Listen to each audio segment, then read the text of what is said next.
Welcome back, everyone. In the last session, we discussed about how to convert the ER diagram into table structure, and we came up with this Excel sheet, and I hope you are clear with it. Now, in today's video, we are going to see how to normalize these tables through different normal forms. So, first of all, what is normalization? So now that when the client comes to us with a requirement, our primary goal is to convert the requirement into tables without any loss of information. So this table structure that we have evolved gives us a guarantee that it meets the requirement. But it does not give us the guarantee that it is without any redundancy. There are chances that the same information could be redundantly placed in multiple tables. So, the purpose of normalization is to eliminate redundancy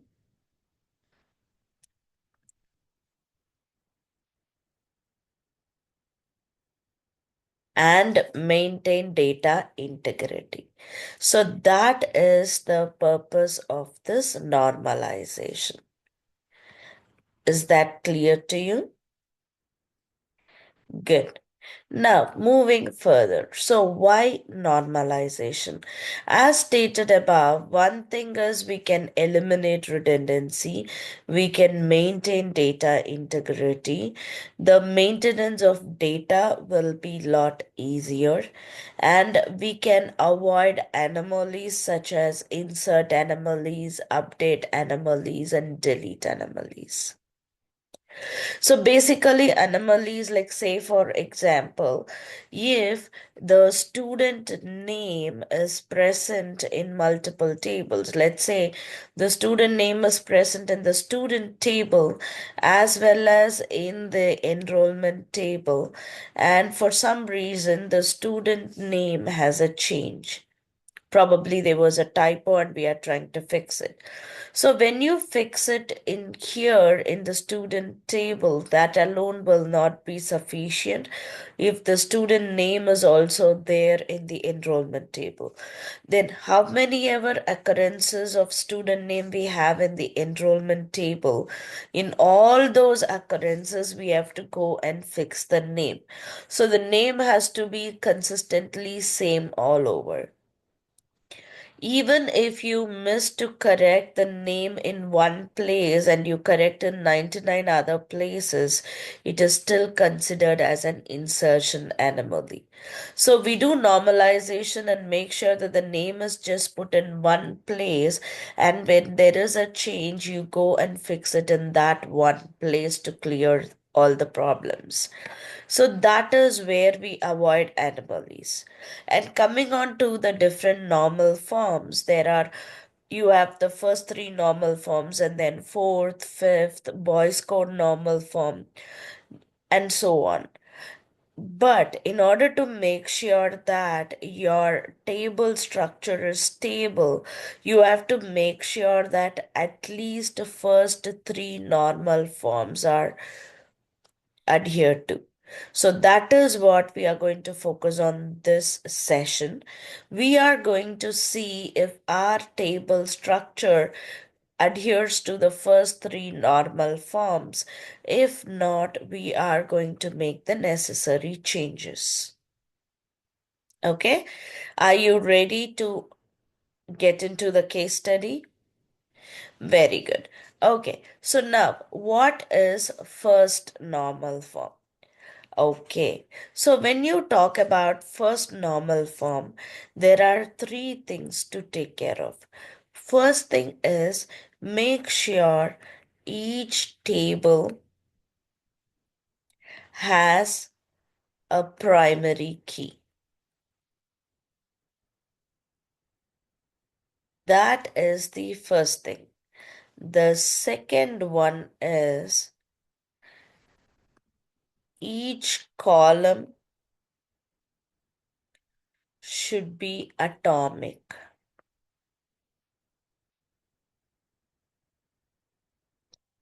And the third one is there should be no multi-valued attributes.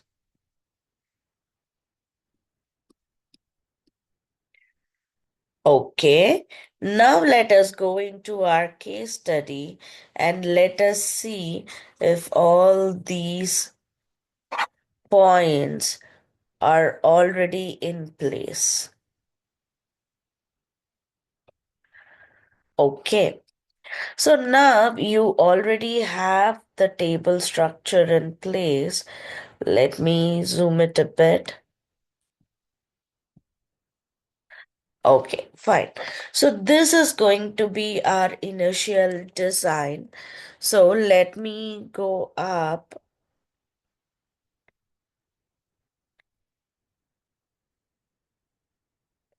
Let me call this as initial table structure.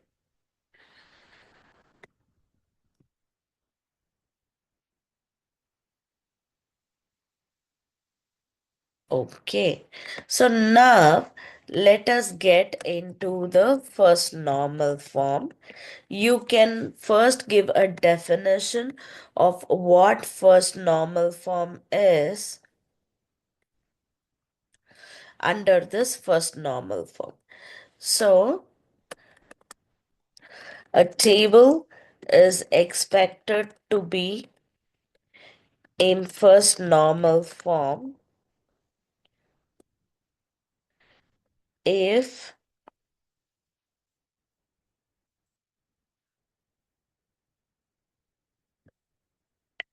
each table has a primary key,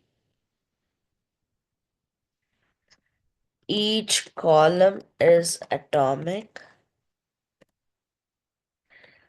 each column has single value and it is not multi-valued.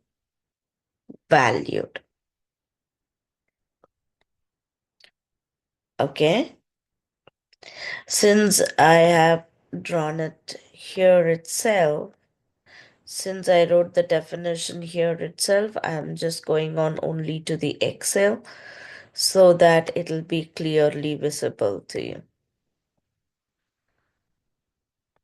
Bear with me for a minute.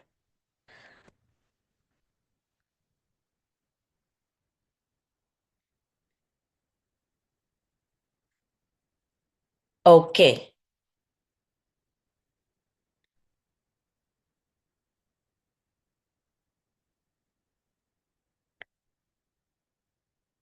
Okay, fine. So now we have given the definition for the first normal form. Correct? Okay. The next thing that we are going to do is we are going to take the tables and we are going to refine them as per first normal form. If they are already in the first normal form, we just leave it untouched. Okay, so when you say each table has a primary key, let us check. Yes, each table of ours has the primary key. So that's good. The next thing is each attribute or each column should be atomic. What do you mean by atomic? It shouldn't be divisible further. It couldn't be divided further into multiple columns. If we see that way, I could see that two of our columns are not atomic. The first column would be the name. The name could be divided into first name and last name, assuming that the middle name is not required. Or if you take middle name into consideration, then it's going to be first name, middle name, and last name. So I am going to deal with first name and last name here. So let me push all other columns by one step and let me put first name and last name here. So whatever changes I'm making, I am marking them in yellow so that like we will clearly know which all fields evolved due to the first normal form. Now, let me see, do we have name anywhere else? Yes, even for the tutor, we have the first name and last name.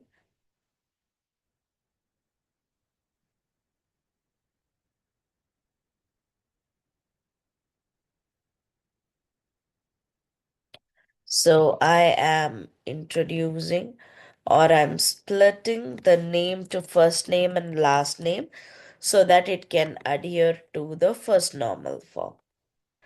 Okay, now anything else?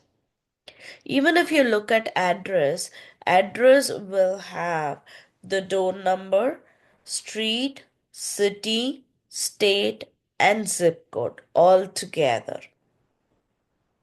Correct? So in that case, even the address has to be split. So let me take this phone number and I will put it before the address. And let me start with the address change. So we have door number, street, city, state, and zip code.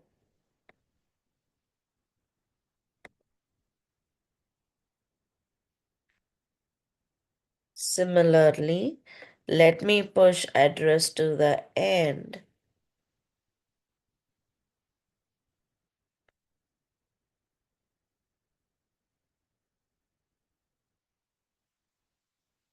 And I am going to copy all these to my tutor because tutor's address should be maintained as well. So now basically we have done changes to these two tables.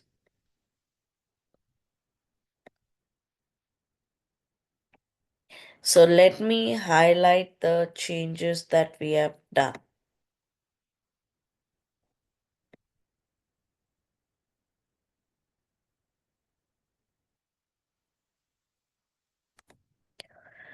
Okay, so now coming to the next one in session, everything seems to be straightforward. The same with the payment and enrollment. Okay, so remember the first thing that we checked is if everything is has every entity or table has a primary key. Yes, it does. The second thing that we noted is if every attribute is atomic. We just saw that name could is not atomic. It could be split further into first name and last name. Similarly, address is not atomic. We can split address as door number, street, city, state, and zip code.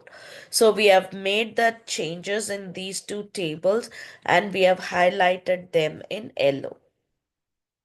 Okay, so I hope this is clear to you. But our first normal form check is still not over. The next one is each column has single value and it is not multi-valued. So we are going to check if a column is going to have multiple values. Here we are assuming that the student has only one phone number and your tutor has only one phone number and email. In that case, it is single value. If your phone number and email is going to have multiple values, then we have to move it into a separate table. But even email and phone number with our assumptions, we could just stick to one of them. But look at the areas of expertise. So will a tutor have only one area of expertise? No, right? If you take me, I can teach Java, I can teach DBMS, SQL, data structures and algorithms, design patterns, and so on. So in that case, if you see, I will have multiple values under areas of expertise for me that is comma separated. So I'll have Java, DBMS, data analytics, data structures, and so on. So in that case, I am going to put everything comma separated. Later on, when we implement the table, what if somebody wants to filter the Java tutors? Then what we should do is we have to get into areas of expertise. We have to split the values based on comma as the delimiter, and then we have to see if one of those values is Java and all that, which is going to be a hectic thing and time consuming task as well. Instead, the best thing to do is that we can move these areas of expertise one at a time into a separate table. So now we are going to introduce a new table as part of your first normal form, and that is going to be called as areas of expertise. And what this table is going to do, it is going to have the area of expertise.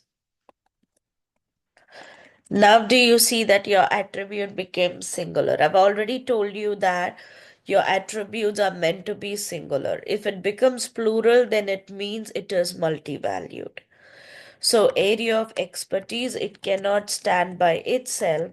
So we will have student ID as the primary key, as the foreign key first of all, and both the student ID and the area of expertise together will be your composite primary key, because if you keep student ID alone as the primary key, one student can have multiple records in this table, one for each area of expertise.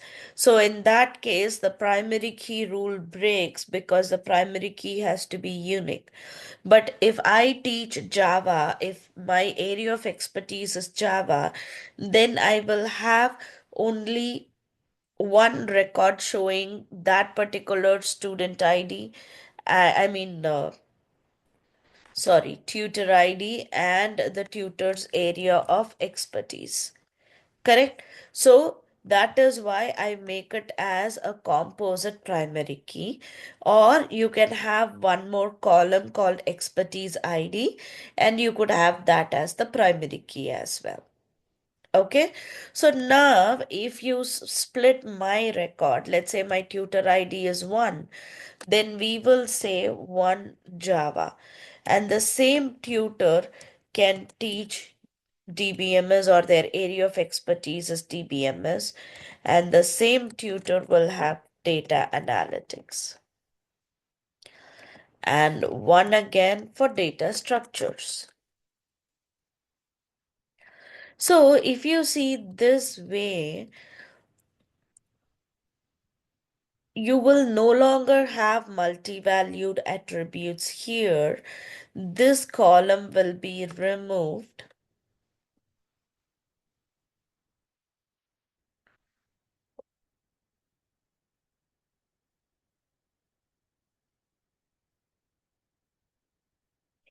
So let me take up this 5 fields. 1, 2, 3, 4, 5.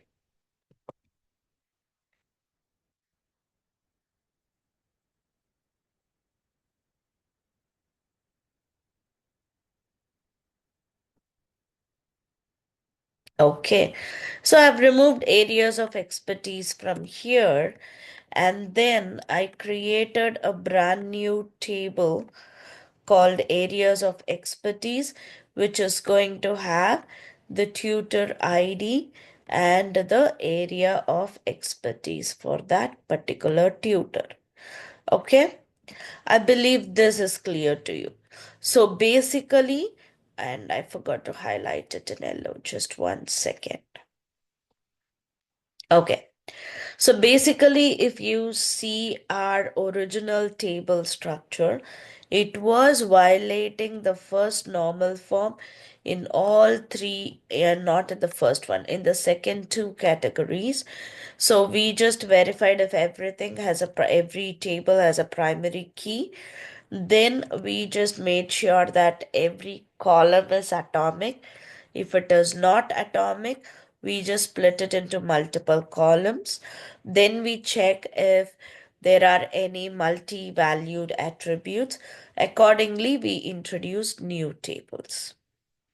And whatever changes we have done, only those changes we have highlighted in yellow. Is this clear to you? Good. Now, let us proceed with the next one, which is going to be your second normal form. Okay, are you ready for that? Okay, so second normal form, I would say,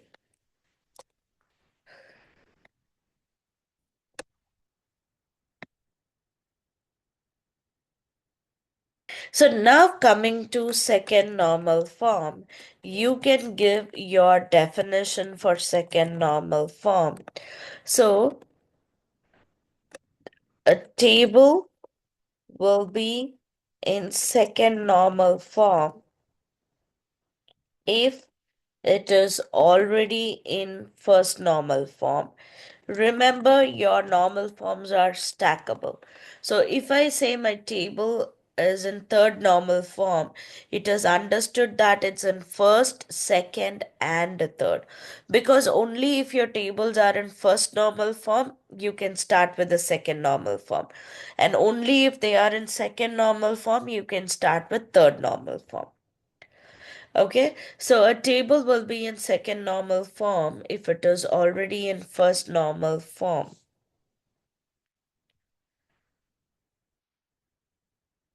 Okay,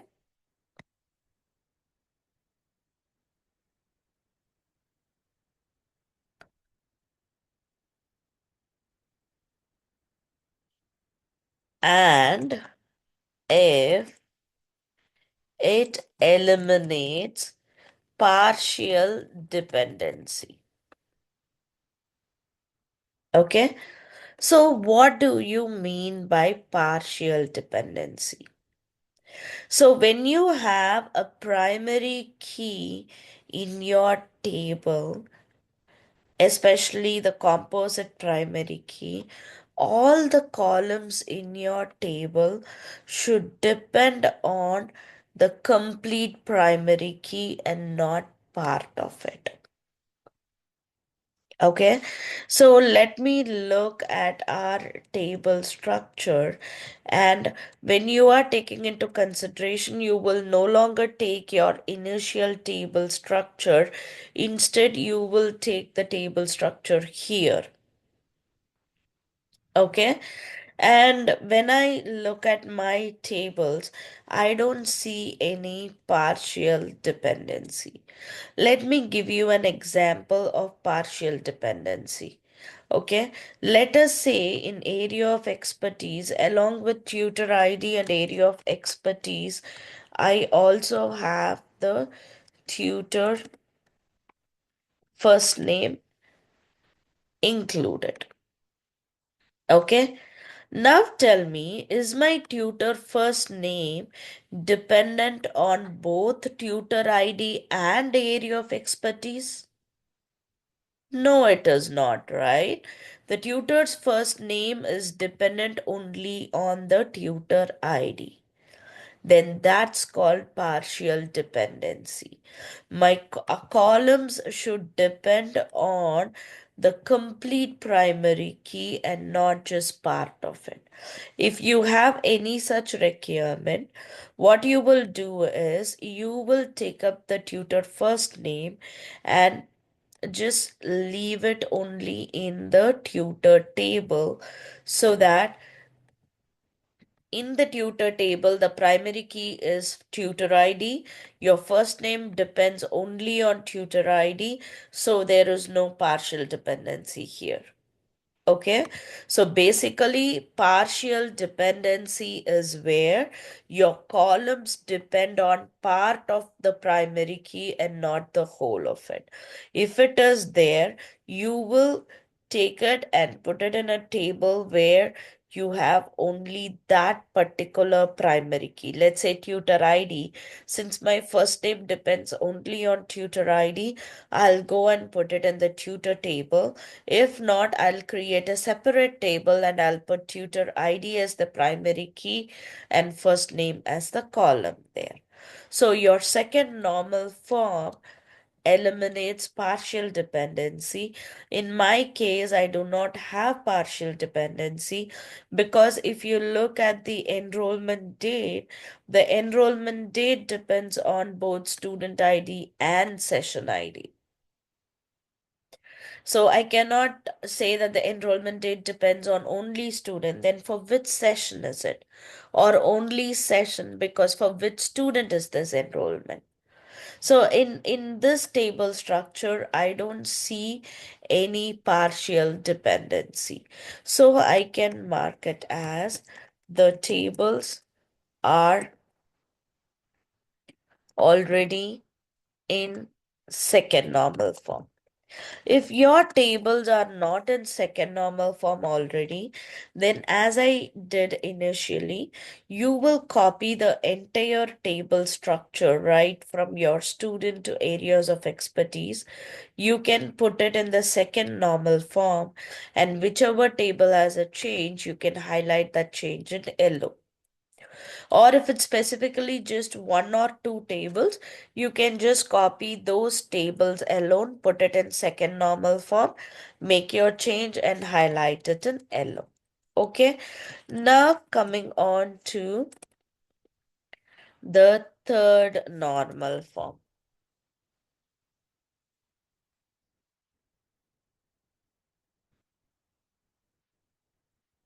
Okay. So now when we come to third normal form, so what is third normal form? So as we already know, this is also stackable. So a table will be in third normal form. See, I'm not giving you a proper definition from the book for normal forms. I'm just giving you a simple definition so that it'll be easy for you to understand. So when you write the definitions, you are free to write your own definitions or definitions from the book or any material. Okay? If it is already in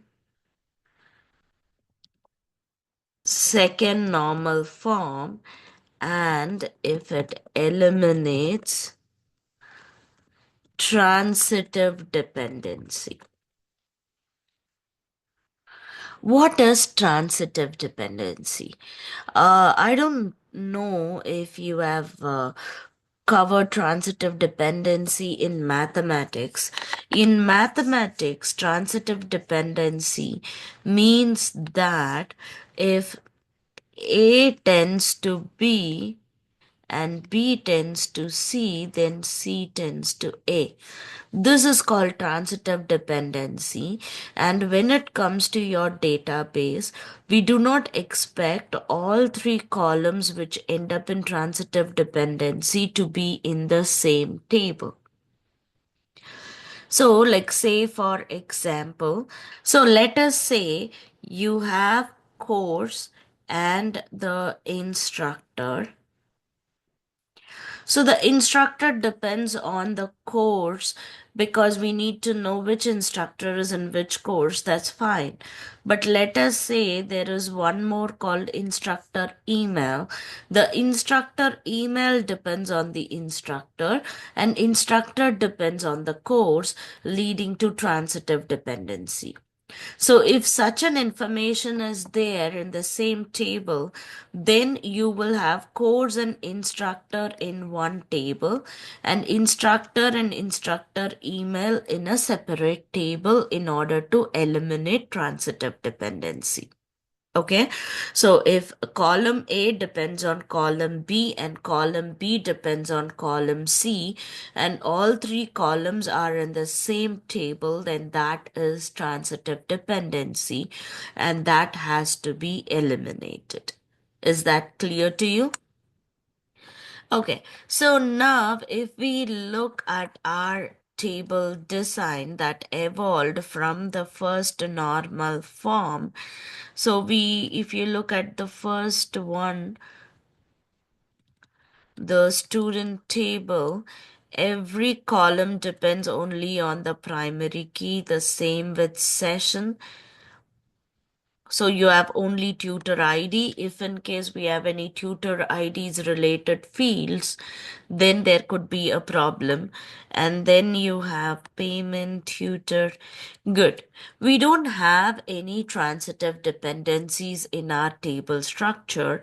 So I am going to go ahead and say the tables are already in third normal form. Okay. So, like this, you have to take up your case study. You have to evolve through first normal form, second normal form, and third normal form. In my case, I just had first normal form violation, but in your case study, you might have all three of them as well. So, go fix it, and in order to make your document better, you can add the explanation about how you evolved through all three normal forms in detail through words as well in the in this document or in a separate Word document. Okay, so go ahead and do this assignment. And now that the normalization is done, I have the final set of tables. We are done with the database design, and now from the next video we will be evolving to the SQL coding. So in this database design case study, what we have done is we have taken a requirement, can identify the entities, attributes, relationships, primary key, and foreign key. With that document as the base, we drew the ER diagram. With the ER diagram document as the base, we converted it into tables, and then with those tables, with that inertial table structure as the base, we evolved through all three normal forms, and now we have one final set of tables for my case study. So now in the next class, I am going to take a week's break from this case study. We are going to talk about SQL programming. I've created one more playlist for SQL programming. So there, let us go and do all the SQL related syntaxes and all that. And after that, we will come back to this case study, and we will be creating this table structure in Oracle, and we will be doing queries on our table structure. So we will create this table structure, we will insert few data into your table structure, and after that we will be writing DML queries on our tables, and we will play around with it. Okay, so go ahead. There's much more interesting videos for you. And once when all our database videos are done, I'll start slowly posting the Java videos as well. So if you like these videos, if you find it useful, please subscribe to my channel, and I hope to see you soon in yet another interesting video. Take care.